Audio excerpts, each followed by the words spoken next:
or whoever that we speak of.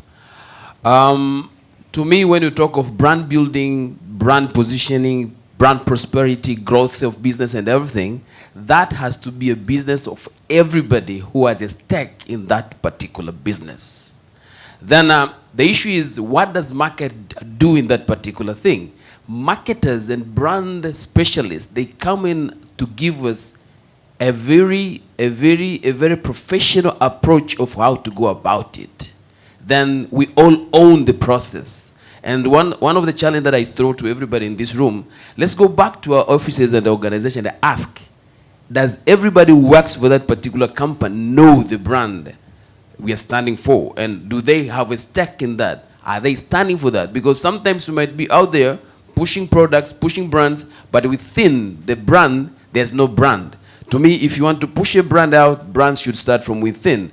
Then it is connected to the totality ways of life in an organization, and goes to the point where Brother Minja said, it goes down to who is recruited in that particular company. So if you have quality people, you have brands growing within a brand, then the possibility of your brand being sustainable is huge, rather than shouting that finances have not been able to finance, or market have not been able to give a best proposal. But if it becomes a business for everybody, the CEO drives it, finances financing it, and the marketing gives a very professional approach on how to navigate through brand building, prosperity, and positioning. Thank you so much. And I believe another speaker also said that Jeff Bezos noted that a brand is what people talk about you when you leave the room. So my question is, how do you ensure that you have that positive perception of you? Because a brand is, again, a perception. It's what lives in other people's minds, not what you would like to live in other people's minds. And I'll give a little short example of it. Several years ago, I was on a trip to the UAE, and when I arrived, I asked the locals, which mobile operator should I use? They only have 2 of them, both mostly majority government owned. So I didn't really see any difference between them since the government owned both of them. I just asked, which one should I use? One was Etisalat, the other was Du. And my local colleague told me use Etisalat, and I was like, why not Du? And he joked and he says, Du stands for don't use. And I thought that was a bit humorous, but given the fact that that's his perception of that network, and that's the first perception that I got, and it was very catchy and I rolled with it, how do you prevent that from happening? And once it's happened, how do you solve it as a brand? How do you salvage a brand that's been shipwrecked, basically? What is it that you stand for? What is it that you want to actually be able to deliver into the market? So I think that's what we heard earlier today. What is the promise? What is that unmet need that you want to project or to solve into the market? But most importantly, as I would say, of course, you will go and you will make sure that, you know, that is really what you rally in terms of the projection and the perception that you're giving to the market, whether it's a logo, the packaging, it's the look and feel. You do all of that well, but most importantly, you actually deliver that promise. You go into your operation, which is what Moses, the previous speaker, mentioned here, and ensure that you meticulously deliver exactly what you have actually told the market you're going to deliver. Now, how do you salvage a brand when something has gone wrong, when you have broken the trust or something has gone astray? I will leave my fellow speakers to respond on that. So when you recruited me into Celtel, I'm sorry to say this, but you sold me a very glorious story about this company and about this brand and how it would be really nice to be a part of it. And I was being recruited from a blue chip company, which was Shell, to go and work into this company. And when I came into the company, I discovered a company that had been, if you remember the history, that 5 years before that had a monopoly in the market, and had gone down because a competitor came in and basically outsold the organization. So I felt a bit conned. Because suddenly I was in an operation where we had to what do you call it? To rebuild the trust and rebuild the organization to where it used to be before. But what we then did was we went back to basics. We went back to basics, if you recall, the basics of brand building, which is about getting the logo out there, getting people to understand the logo. So branding, so to speak, distribution, building trust within the organization, within the people, getting the people to understand what the brand is all about and how they should go out and relate to the customers. Building the network so that you're building on that promise that you're making about making life better. So we went back to the basics, and before we knew it, we started to grow again. And the rest is history as to where we are today. So it's about going back to basics. It's about reliving the brand promise. Sometimes you've got to rebrand so that you create a new promise from let's talk to making life better. Sometimes you've got to do that. But that's what I can say my experience was about. It's about going back to basics and reliving the promise again.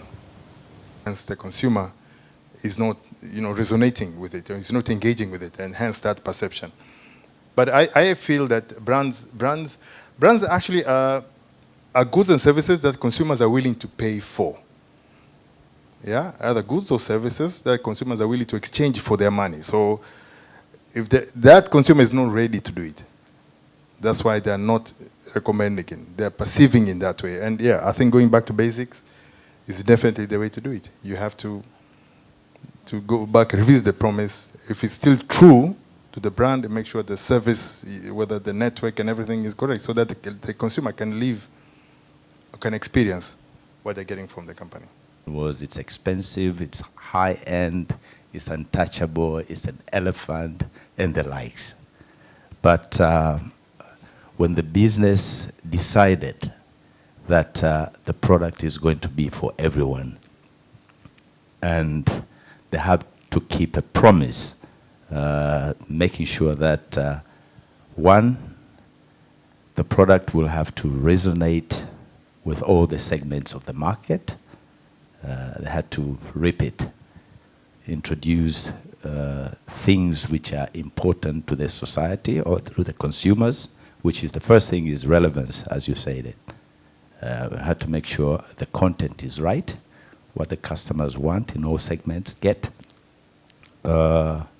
promotion and marketing. The style of communication has to resonate. Speak to people in Kiswahili because the content is in Kiswahili and they understand. You use the people they trust, your influencers, the people that they see every day and their heroes, to speak to them. And then, of course, the price has to be correct because you can do everything you do. If the price is not correct, don't buy to it. And then, of course, the distribution network. Where do I get it? Do I get it in Masaki, Oyster Bay alone? Or I can get it from a machinga on the street, across the country.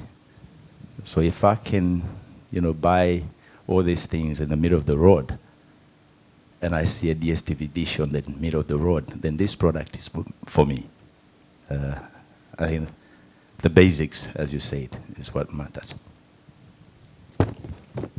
I will share my experience in the real estate, especially on the real estate commercial business. Yeah, I will give you an example of some commercial buildings in Dar es Salaam. The Machinga complex, you see as it is as good as a white elephant. You'll see some buildings in town.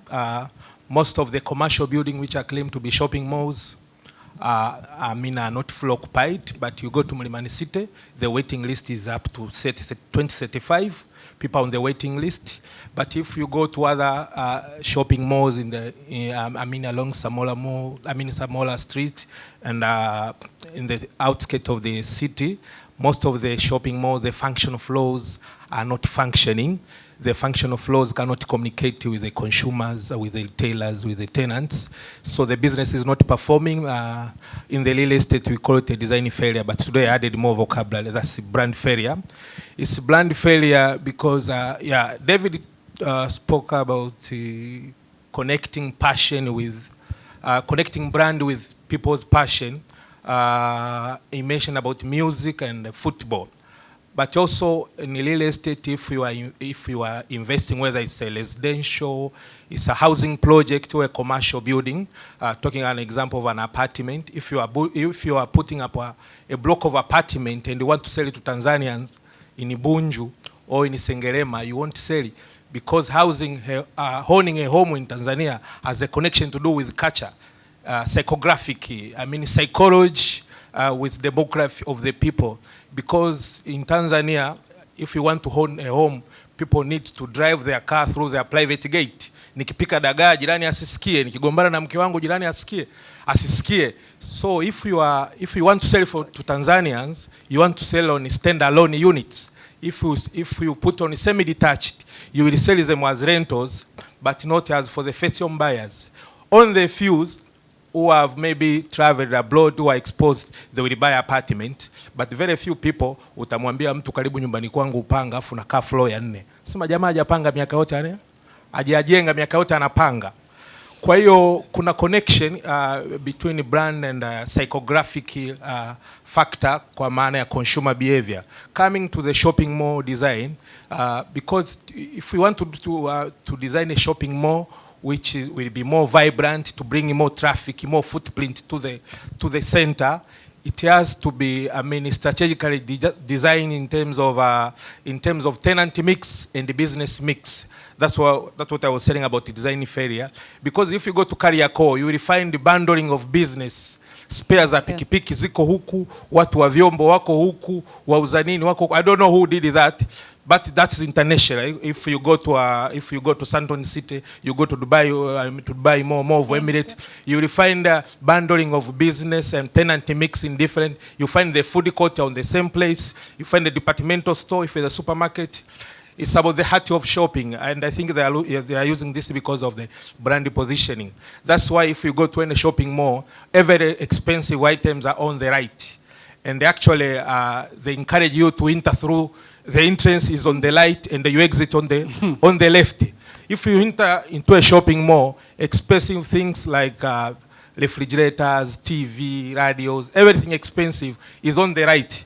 Because by the time you start finishing shopping, then you find those light things like the body care and the others. So to me, I just wanted to connect to that today I added a vocabulary of brand failure instead of design failure. Thank you. Thank you very much.